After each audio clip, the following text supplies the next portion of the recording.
Welcome back to the Movie Draft House. I'm your host, Mark, joined by co-host Jeff. What up, Mark? How we doing? You know, it's a good day here in the House of Draft, and I've had a good week. Done a lot of things. Did a lot of watching of things on the television screen. Anything good? You know, I just watched. It's a movie on Apple. I think it's an Apple TV original, whatever. It's called The Gorge. Ooh. And it stars our friend Miles Teller and Anya Taylor-Joy, and it's pretty good. Nice. It's you should get it on the Plex, because you don't have Apple TV. I imagine. No, I don't. So we'll see. You don't subscribe to those things. I watch enough movies. I don't know. I have so many movies I have to watch in the course of a week, so, you know. That's true. You're so busy. Jeff, let's remind the folks what the theme is and run them down. So here in 2025, we're doing something a little different. We're watching movies with 1 degree of separation. There's one connecting fiber, be it an actor, a writer, a director, that connects one movie to the next one we're going to watch. So, for example, we ended last year watching A Simple Favor, which starred Anna Kendrick, who was in Life After Beth, which starred Paul Reiser, who was in Whiplash, which starred Miles Teller, who was in Top Gun Maverick, which was written. Was this the one that was written by Paul Craig? Peter Craig. Peter Craig, who also has a writing credit on Gladiator II, which starred Pedro Pascal, who is he played the penis collector in the film Drive-Away Dolls, which starred Margaret Qualley, who was in The Substance alongside Demi Moore, who was in Indecent Proposal, which had a small role from Billy Bob Thornton, who is in this week's film Armageddon from 1998, of course directed by Michael Bay, and starring Bruce Willis, Billy Bob Thornton, Ben Affleck, Liv Tyler, Will Patton, Steve Buscemi, William Fichtner, Owen Wilson, who I forgot was in this completely, Peter Stormare, Michael Clarke Duncan, Keith David, Jason Isaacs, everyone's in this fucking movie. Yeah, baby. Jeff, when was the last time you saw Armageddon? Shit. This came out in 98, so I'm going to say 98. Really? This is not, like, I think, have we talked about disaster movies, how they're not really my thing? Yeah, we have. And so it falls under that. I saw it in the theaters, and I just don't disaster movie much. You know, I think disaster movies are probably one of my go-to genres. And I just discovered that, like, watching this movie again. Top 3 disaster movies, go. Let's see. Ones I've just seen recently here: Armageddon, the movie Greenland, very good. Very good. Gerard Butler. In my opinion, Greenland is the best disaster movie. Yeah, it's very good. Let's go with what's the volcano one? Dante's Peak. Is that it? No. Yeah, that sounds right. Yeah, Dante's Peak Or Inferno. One of the two. There's Volcano, starring the old guy. What's his name? Men in Black guy. No, Men in Black. Tommy Lee Jones. Oh. And there's the other asteroid movie, comet movie. That came out the same year? Deep Impact? Yeah. Deep Impact. That was the boring version, right? This was the Michael Bay kick your ass version. Yeah. Like, I will say this for Armageddon. It's the better of the 2 asteroid movies that came out that year. For fucking sure. Deep Impact was so boring. Oh, it was. And it was like 3 hours long, too. It was like, oh. God. I mean, this was a 2.5-hour film, so, you know. Right. But it doesn't feel 2.5 hours because everything's happening. Everything is happening the entire movie. Throughout the whole runtime. I know Michael Bay gets, like, I don't want to call it a bad rap because it feels accurate. Like, after watching this, his whole thing about explosions, I feel like Michael Bay is a little boy who wanted to grow up and play with dynamite. And he found that the best way to get people to pay for him to play with dynamite was to be a filmmaker. And Yeah. this is that because there are so many explosions throughout the runtime. It's insane. It is arguably the most explosive movie It we've really watched here on is. the podcast. And this is Michael Bay through and through. It has that low swooping shot. The camera, Oh, yeah.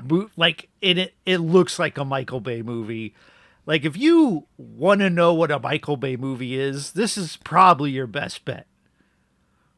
Well, and so let's talk real briefly about Michael Bay. He got his start doing music videos, and I don't necessarily know like what catapulted him. I think it was according to Epic Rap Battles of History, which so take that with a grain of salt. But the he had a hand in the whole Got Milk thing, Okay. and that kind of got him some notoriety or whatever. I guess I don't know. According to his IMDb filmography, in 1990, he directed a video titled "Playboy." Carrie Kindle, September 1990 video centerfold. I'll put that on the Plex. Yeah, do that. But like, so he got his start directing music videos, and then at some point in the early 90s, he jumped to Hollywood, and his feature film debut was Bad Boys in 95. And then he directed The Rock in 96. Rock. You have to say And The then- Rock. And then here Armageddon in 98, and then he goes on to direct Pearl Harbor and Bad Boys 2, and then it's kind of like, all right, and then he's well established as this big budget action director. But I will tell you, watching Armageddon, and I've seen Armageddon a handful of times, watching it now, and I was paying attention to like camera work and just editing and everything that goes into actually putting the movie on screen. It's very Bad Boys-esque, because I had watched Bad Boys a couple weeks ago, Yeah. and the camera work is much the same, because there's very low, like I think you mentioned it, there's low camera shots of people like and there's swooping low camera shots of Yeah. people just standing and looking, and it's actually really, it's a really fun way of like just shooting somebody that's just standing. And like it's done with Billy Bob Thornton a lot in this movie, and he's like standing in like mission control, and the camera swoops in and it shows him, and it's like gets his double chin from underneath, and it's just like it's a weird way of shooting things, Why'd you but bring it's up also that man's double chin. Damn. well, it's like it's a fun way of shooting just random shit, right? And I think that's a lot of what Michael Bay does, is that he makes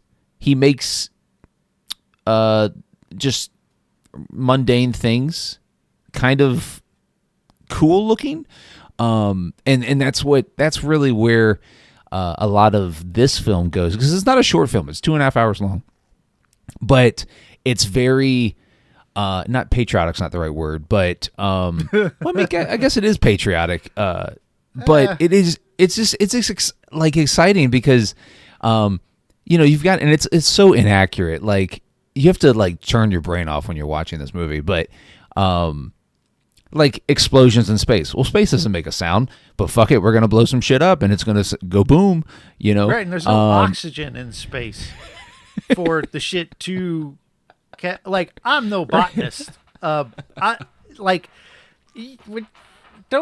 needs oxygen or some sort of flammable gas, which, as far as I know, never been there, but as far as I know, it's kind of hard to come by in space.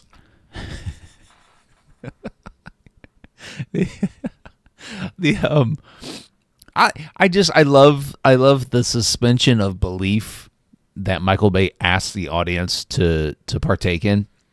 Like, hey, let's go get this team of oil drillers off of this rig, and like a week later send them to space. Like, and they're all out of shape, and they're just all. It's just. It's fun. The movie's fun. I genuinely love this movie because of how batshit insane the science is, and then how like the dialogue in certain aspects, like Will Patton's character at one point towards the end of the movie goes, "Wow, you brought a gun to space?" And it's just like and Steve Buscemi's character being this genius but comic relief character. We'll get into it, but when was the last time you mentioned that the last time you saw it was in I'm theaters. pretty sure I was in the theater, and it was a fun 2.5 hours, but I obviously never felt the need to go back. And it's not because it's a mindless action film. Anyone who knows me knows I fucking love mindless action films. Spin kick some shit and I'm in. But again, I just don't disaster movie much. I guess any time where the villain isn't like some evil guy, I kind of am like, okay, I don't, you could argue that the villain is the government or whatever in a lot of these movies. But to me, I need the villain to be able to get punched in the face. And you can't punch an asteroid, I guess. You can but they drill fucking and drop punch a this nuke into it. asteroid. They fucking punch it right in the But face. he doesn't. If the asteroid had a mouth and like had one-liners and shit, then I'd probably come. I definitely would come back. It might be one of my favorite movies of all time. I don't know why you didn't do that. That would have been wild. No, it's all right. So, are you a Bruce Willis fan? I don't dislike Bruce Willis, but this is our first Bruce Willis movie here on the pod. Is that true? I'm pretty sure. It feels like it's true, but it also feels like it couldn't possibly be true. How we watched? We've got almost 200 episodes. Yeah, and we've never watched a Bruce Willis film. It almost makes me think I should use Bruce Willis as my 1 degree. But I've already selected my film, so. I mean, you for your other podcast. I mean, I know you watched Pulp Fiction. Well, right, Pulp Fiction, and what was the Dead? I See Dead People. Yes, Sixth Sense. Yeah. So, but I'm pretty sure that this is our first Bruce Willis movie, and it brings me to the question of. I mean, this is 98. This is during Bruce Willis's, prime. Yeah, I think he's a big star at this point. Yeah. Oh, yeah, for sure. And I really love him in this role. He is just he's got all the confidence. He's always cool and calm. He's never, real up, real down. He is just this consistent character, and I think Bruce Willis does a really good job here, acting wise. I mean, this film doesn't ask anybody really to act their ass off or anything, but I think he does a really good job of being this cool, calm, and collected character that everybody looks to, and I think that's important, is because I think Ben Affleck in this movie is also very good. In emotional depth and all that. His Ben Affleck's character actually gets a lot of the acting, or ask Ben Affleck to do a lot of the acting. Acting in this movie isn't particularly great. I mean, it is. Well, I mean, across the board, it's probably not great, but I thought Ben Affleck was good. Like towards the end of the movie, where Harry, snatches the detonator from him and pushes him into the elevator and pushes the button and. I mean, Affleck shows more emotion than Liv Tyler does because he knows Harry's going to die. Like, I thought Ben Affleck got a lot to work with. And this is early Ben Affleck, so I mean, it's young Ben Affleck. He's not director Ben Affleck yet, and he's not fat Ben Affleck. So it's like, Man, I thought it was good. You just taking to double chins and fat Ben Affleck. Good Lord. Well, there was a time, like I think in the 2000s that Ben Affleck gained some weight, and everyone gained some weight except for you. You've always looked incredible. I take it. if you can see my hair right now, it's not that incredible. But I just as far as Bruce Willis goes, back to the point, I think him as the lead here, because he's very much the lead actor, lead character. I think that it serves the movie well, is because he is very centered. He is the driving force pretty much with everything. However, the movie never asked him to really, other than the one scene where he takes like the vice grips or the whatever those things are called, and he William Feitner's character, and chokes him out or whatever. Yeah. There's no real emotional depth to him, but he's still very good. And I'm a big Bruce Willis fan. We've never talked about it here on the podcast, but growing up in the 80s and the 90s, Bruce Willis was an A-list actor, and he's in some of my favorite films. And I love Bruce Willis. I'm sad that he's like had dementia now and shit. Yeah, that sucks for sure. Way to bring it down. But yeah, so I do like the cast of characters. I do like the camaraderie of the drill team. Not like a drill team in high school, but the team that works the drills. And I also like Keith David as the hard-ass general, because I love Keith David in just about anything, because he's the best. So I think the cast is great, except for Owen Wilson. I hate Owen Wilson's acting. Like, we've been over it. Like, there was the theme we did, Make Me Like This Actor, and Owen Wilson was a choice. Boy, I can't stand him. I just don't know what it's his delivery. Well, I just, I mean, that's Owen Wilson in every movie. Exactly. Like, yeah. I mean, I will say, like, the Loki miniseries, I liked him in that. Like, there's something about the character. It wasn't as, like, weird, I guess. Like, to me, give me Luke Wilson any day of the week. I think we've also talked about that before. But, yeah, I can't with Owen Wilson. Fortunately, he's barely in the movie. Well, I think this movie actually was Owen Wilson's kind of like catapulting into mainstream Hollywood, going back to his filmography. And yeah, he was in Anaconda and The Cable Guy, but I think he was like bit parts in those films. And then after Armageddon, it wasn't until Shanghai Noon that he was like real big. I remember Shanghai Noon. That actually wasn't that bad of a movie. No, Shanghai Nights was terrible though. Yeah, I didn't bother. Okay, so what about let me ask you this. Do you think if this happened in real life, this asteroid is coming to Earth and we have this one shot, do you think the United States would, like, the rest of the world would turn to United States to like carry out this mission? Because that's what happens in this movie. Is like, no, like the rest of the world is like, go get them, United States. No, I think we'd all be fucked. Is really honestly, I think there'd be too many politics. I look at the current state of affairs, and if I'm just judging on how things are right now, we're fucked. Yeah, no, for sure.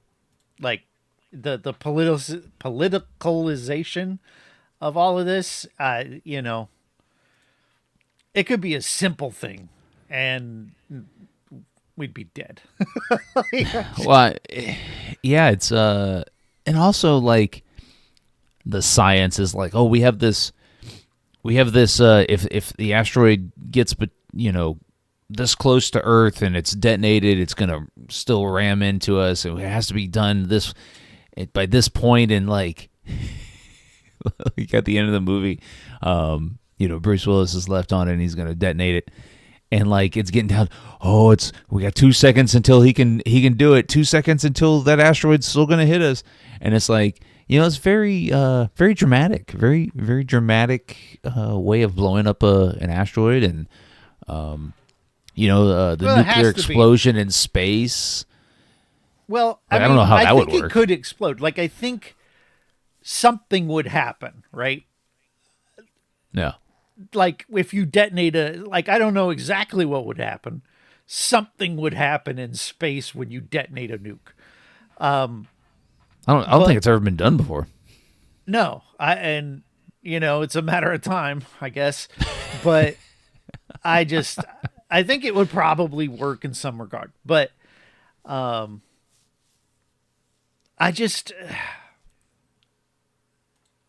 of the things that annoyed me this viewing was everything goes wrong at one point. Like, not even the smallest things. Like, once we've established that Bruce Willis is staying behind, everybody's trying to get out. Oh, the ship won't start.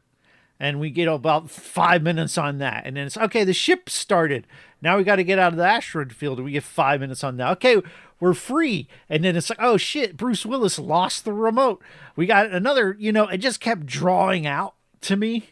Where I was like, come the fuck on, But I just got tired of that nonstop. This is a blisteringly nonstop movie. Like, somewhere in the middle, they have their little thing where they all go out before they go into space and everything, and that's like the only break you get.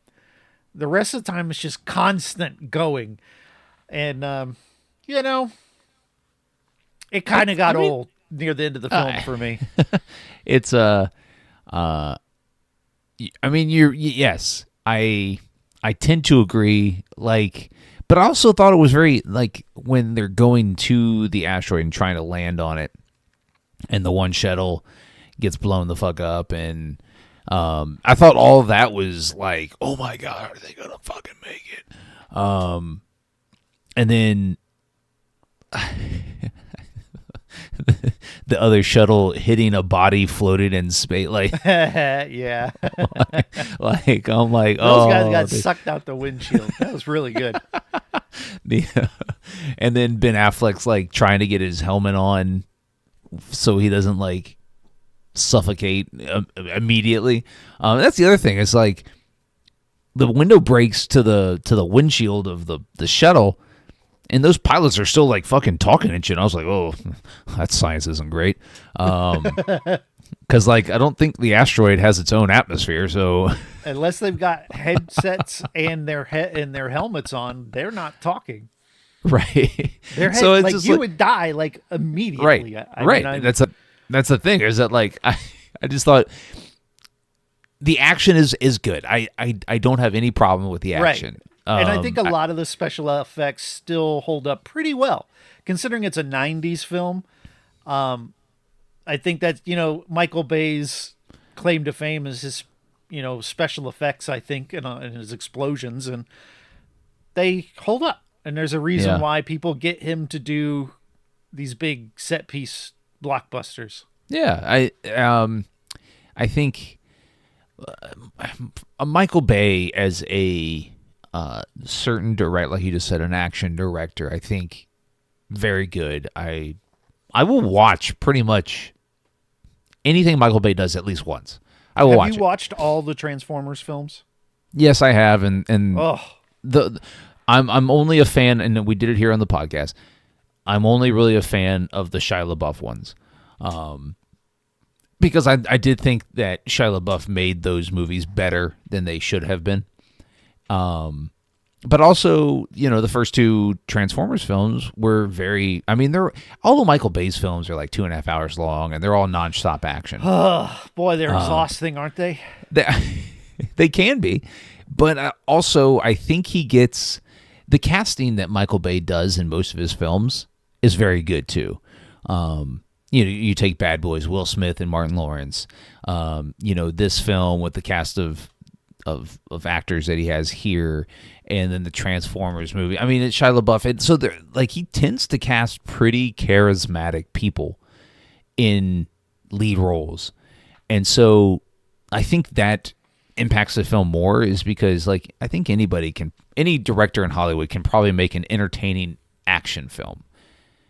But when you cast the right people, and that's what really makes the film watchable, is that you're invested in the characters, or the characters are just likable. And I think that's what happens here. I thought, we'll tie it to the 1 Degree of Separation here. I thought Billy Bob Thornton was very good. He's always good, though. Like, yeah. I've never seen a movie with him where I was like, damn, he fucked up. Like, I might have seen bad movies with him, but he's always really good in just about anything he touches.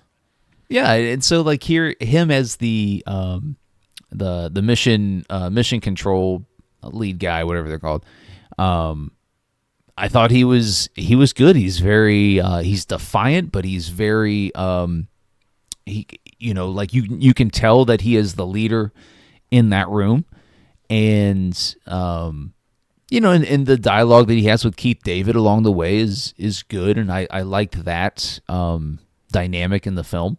That's because Keith David's not in the film a ton, but it's just a lot of the things that happen that are good in this film are because of the actors on screen and how charismatic they can be in whatever the scene is.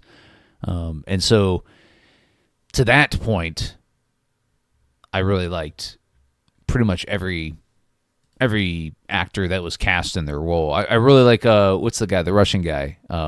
Peter Stormare. Yeah. He's character was excellent. Really good. Yeah. Yeah. I liked him. He was really good comic relief. I think even better comic relief than Buscemi was. Because Buscemi was just wild and out of his head, whereas I thought Peter Stormare had like an interesting character. For sure. Guy who'd been in space for so 11 long. years. And he's Russian, so he's not necessarily like pro-America, and but he also is bound to these people because they're his only way home, Right. And you think about it, what would happen if the asteroid hit the Earth and he was still on the space station? He'd die up there. I mean, that's it. I mean, like, could you imagine being on a space station and watching an asteroid hit the Earth and being like, oh, they're fucked? I imagine, well, they also mentioned, like, the asteroid's big enough that it's got gravity, and I wonder if that would affect the orbit of the space station and that sort of thing. So, I don't know. The asteroid pulls the space station in. Yeah. that would suck. No, but looking at Michael Bay's filmography, and like all of his films star somebody extremely charismatic. We're talking about Mark Wahlberg or what's the John Krasinski, the Island. That's Scarlett Johansson and what's his face, but Ewan McGregor. Yeah, Ewan McGregor.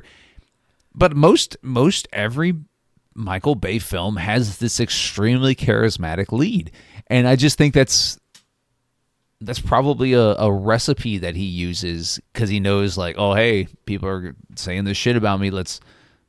Here's another Michael Bay film, but hey, here's Mark Wahlberg, or hey, here's Nicolas Cage. Let's watch this film, and then, but it's weird that in 2010 he decided, I'm gonna just stop directing film for a minute and direct Victoria's Secret: A Night of a Thousand Fantasies. Wouldn't you? Like, the opportunity comes up. I mean, that was what you said he got his start on, was in Playboy videos, so. I wonder if he does the same techniques, like there's explosions and shit in the background and low swooping vagina shots, I don't know. Put it on the Plex, we'll review it for the pod. 5-minute review. All right.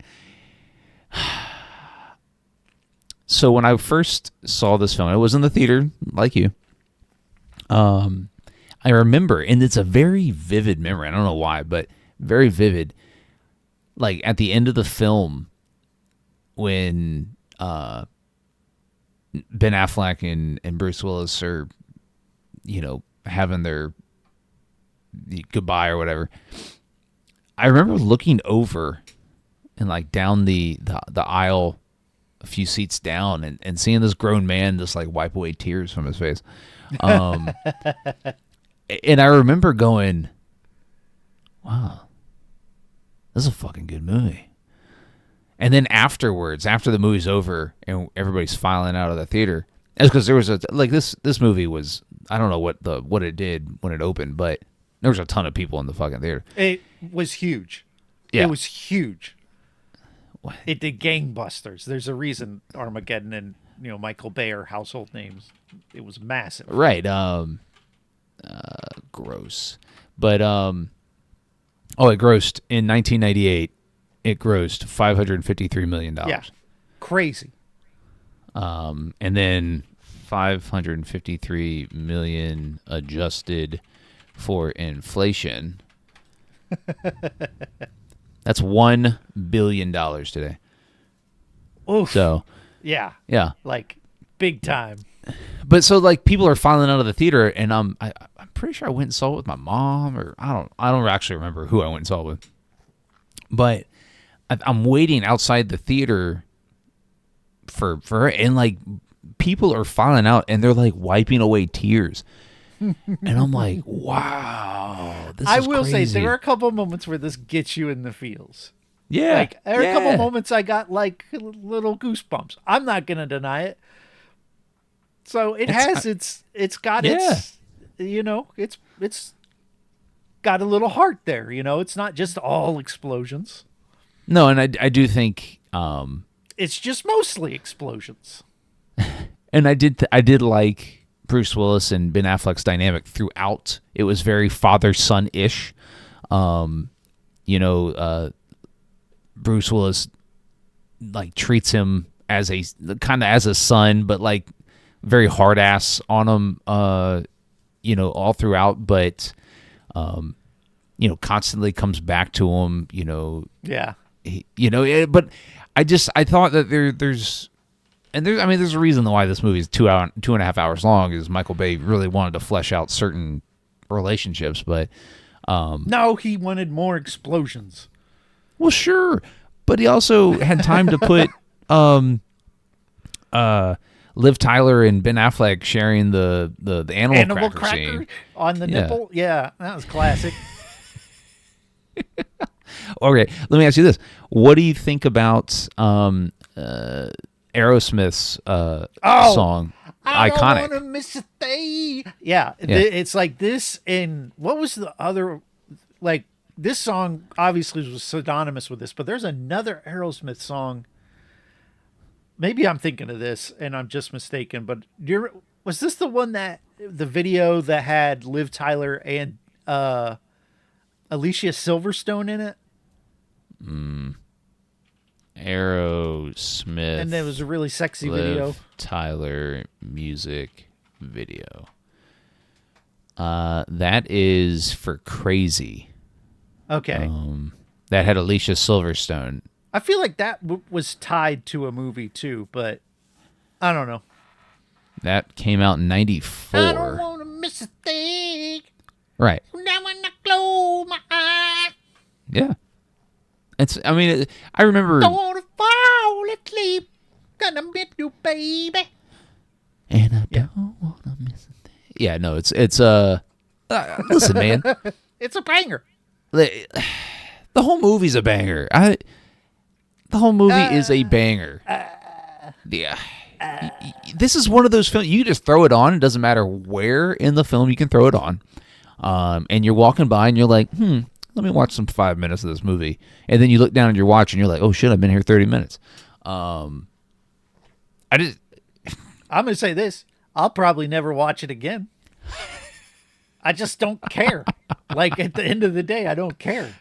It was a good movie theater experience back in the day. But those only have so much value. And I don't care. Yeah. I don't care. And especially like one of the things that was kind of disappointing was the actual drilling and setting off of the bomb. Like you really want to watch a guy drill? Like I've done it. Like the whole sequence where he's like 20 meters, 40 meters, 80 meters, and you're just sitting there watching a guy behind the thing go, "Rah!" and he's shaking, and everyone's like, stop it, stop it. He's like, I can't, I got to drill. And you don't actually see anything because it's down underground. I don't know. I thought that was, and then he just goes, we've done it. We're at whatever many feet. Yay. And everybody's like, hell yeah. But you don't actually see them get there. You just have to hear what's happening. And so it kind of takes the tension out of things a little bit. You know, like when you're watching someone, defuse a bomb, and instead of seeing the countdown on the screen, you know, the video taking of the counter going down, it is just one guy going 10 seconds, 9 seconds, and you don't even get to see the guy clip things. It's just and it's off screen. Well, but you did get to see William Feitner disable a bomb. Yeah. With what, the counter going down? That's what I mean. Yeah. It's perfect. Yeah. Same. That was way more tense than the drilling. So, I mean, just having the basis of your movie be around drilling, I think, sets you into a certain direction, you know? Sure. I mean, I think they could have done, like, a visual display of the drill reaching the meter, you know, and then, like, there's a temperature gauge going up, and, if it hits this point, it's too far, it'll blow everything up, and then, you know, but they just kind of had Ben Affleck yelling numbers. and Bruce Willis is telling him, "You pull it out. You gotta trust me, Dad. Trust me. If there's one time you ever trust me, it's gonna be this time." Yeah, on the asteroid. Okay, I trust you, and then it shoots sparks and dies, and the world ends. Now that's a fucking ending. It's like, I shouldn't have trusted you. Damn it. Be like, you son of a bitch. All right. Jeff, do you recommend Armageddon? No, I don't recommend Armageddon. I knew I wouldn't, but I will say I enjoyed it more than I thought I was going to. I thought I was going to be bored the whole time, and I wasn't. But it is, I don't know, it's forgettable to me. How about you? Oh, fuck yeah, I recommend this one. Yeah, I figured. I mean, there's just, like, and like I said, I like disaster movies, and I kind of like the science behind disaster movies. Yeah, well, this science is fucked. Right. But to make up for the science, we get like a great cast of characters. We get lots of action. It's nonstop all the way through. Like, it's just a banger of, like I said, a banger of a movie. I could watch this movie. Probably not. This is not one of those movies that you're just like, throw it on anytime and I'm there. But I do think that it does enough things well to really grab you and keep you as far as, like, you know, a 2.5 hour movie goes. And so I really like it. I really like everything that's happening here. Fair enough. I recommend it. Yeah, it's not a bad movie. I just, you know, like we've said many a times, our recommendations are reserved for I don't know what we believe to be the best, Encino Man. It might make the top 5. Who knows? No way. We've had a hell of a year. There's no way this is We have top had 5. a hell of a year. There's no way. Yeah. We'll see. And it's going to get even more top 5-y. Okay. Because I've picked the banger for us, okay? Right. Yeah. What are we watching next week? This movie is legendary, and I've never seen it. And I should have. And you'll be like, I don't know if you've seen it because it's in the 90s, but it's in the late 90s, so maybe. But check it out. It's Oscar winner for Best Actress in this film. It stars Steve Buscemi and Peter Stormare, so I don't know how you do that. That's half a degree of separation because there's 2 of them. So, and I'm just going to take them both, so you can't pick either of them. Okay. Just to simplify that. Sure. But there are still other people in this film, like William H. Macy and Frances McDormand.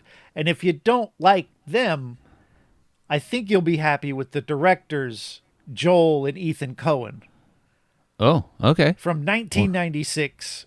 Runs for an hour and a half. What a beautiful Oh, film. yeah. We're We're going to watch Fargo. Okay. I've never seen it. Have you seen it? It's been a long time. I have, but it's been a long time. Yeah, I've never ever watched it, but everyone I should have watched it by now, right? So now I'm going to fix that.